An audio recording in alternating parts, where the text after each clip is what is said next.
Students, তোমরা যারা semester 5-এ পড়ছো এবং তোমাদের মধ্যে যাদের জেনারেল সাবজেক্ট হিসেবে ফিলোসফি রয়েছে, তো তোমরা অনেকেই এসিসি এ বি অর্থাৎ বিজনেস এথিক্স এই পোর্শনটা তোমরা অনেকেই নিয়েছো বা তোমাদের পড়তে হচ্ছে।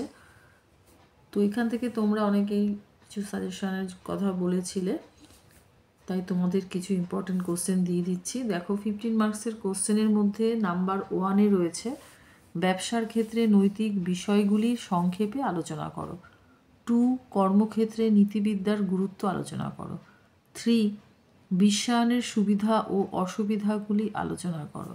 4, ব্যবসায়িক নীতিবিদ্যার প্রাসঙ্গিকতা ও প্রয়োজন আলোচনা করো। এই প্রসঙ্গে অংশীদারের ধারণাটি ব্যাখ্যা করো। 5, ব্যবস্থাপনার নৈতিক দৃষ্টিভঙ্গি বিস্তারিত আলোচনা করো। 6, ব্যবসায়িক নীতিবিদ্যায় মানব সম্পদ পরিচালনার গুরুত্ব আলোচনা করো। নাম্বার 7, ভারত ও বিশ্বের প্রধান পরিবেশগত সমস্যাগুলি কি কি, সবুজ উদ্যোগগুলি কি কি, সেগুলি অধ্যয়ন করা গুরুত্বপূর্ণ কেন। 8, ক্ষয়িষ্ণু প্রাকৃতিক সম্পদ কাকে বলে, এই সম্পদের রক্ষণাবেক্ষণের জন্য ব্যবসায়িক নীতিবিদ্যার ভূমিকা আলোচনা করো। ক্ষয়িষ্ণু প্রাকৃতিক সম্পদের 2টি উদাহরণ দাও। 9, ব্যবসায় ভালো ও খারাপ পরিচালনার মধ্যে পার্থক্য কী, এ প্রসঙ্গে নৈতিক আচরণবিধি প্রণয়নের প্রয়োজনীয়তা ব্যাখ্যা করো। নাম্বার 10, ব্যবসায়িক নীতিবিদ্যা ও পরিবেশের সম্পর্ক আলোচনা করো। 11, কর্পোরেটদের সামাজিকভাবে দায়বদ্ধ হওয়া প্রয়োজন কেন। 12, একটি ব্যবসায়িক প্রতিষ্ঠানের আচরণবিধি ব্যাখ্যা করো। এ প্রসঙ্গে একটি আদর্শ আচরণবিধি প্রণয়নের উপযোগিতা ব্যাখ্যা করো।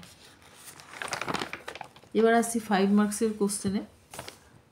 নাম্বার 1, ব্যবসায়িক নীতিবিদ্যার সংজ্ঞা দাও। 2, ব্যবসায়িক নীতিবিদ্যার সপক্ষে যুক্তি দাও। 3, ব্যবসায়িক নীতিবিদ্যা ও মূল্যবোধের মধ্যে সম্পর্ক কী। 4, সবুজ ব্যবসা কী। 5, নৈতিক বিজ্ঞাপন ও অনৈতিক বিজ্ঞাপনের মধ্যে পার্থক্য কী। 6, দীর্ঘস্থায়ী উন্নয়ন কাকে বলে।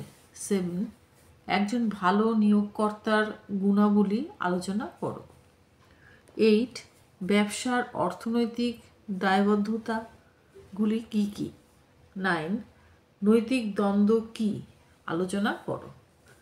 10, পারিবারিক ব্যবসা বা উদ্যোগের বৈশিষ্ট্যগুলি কী কী। 11, মানবিক সম্পদের পরিচালনার নৈতিকতা সম্পর্কে কী জানো। 12, ব্যবসায় বিভিন্ন প্রকারের উদ্যোগ গ্রহণ বিষয়ে আলোচনা করো। 13, বিপণনের ক্ষেত্রে নৈতিকতার বিষয়গুলি আলোচনা করো। 14, ব্যবসার নৈতিক দায়িত্ব বলতে কী বোঝায়। 15, নৈতিক নিয়ম ও আচরণবিধি কিভাবে উদ্যোগ গ্রহণকারীকে সফল করতে পারে। তো এই তোমাদের 15 নাম্বার পর্যন্ত 5 মার্কসের কোশ্চেন দেওয়া হয়েছে। এবার দেখো, এরপরেও আমি এক্সট্রা 3টে কোশ্চেন দিয়েছি 5 মার্কসের, কারণ আমার কিছু করার নেই, তোমাদের দিতেই হলো।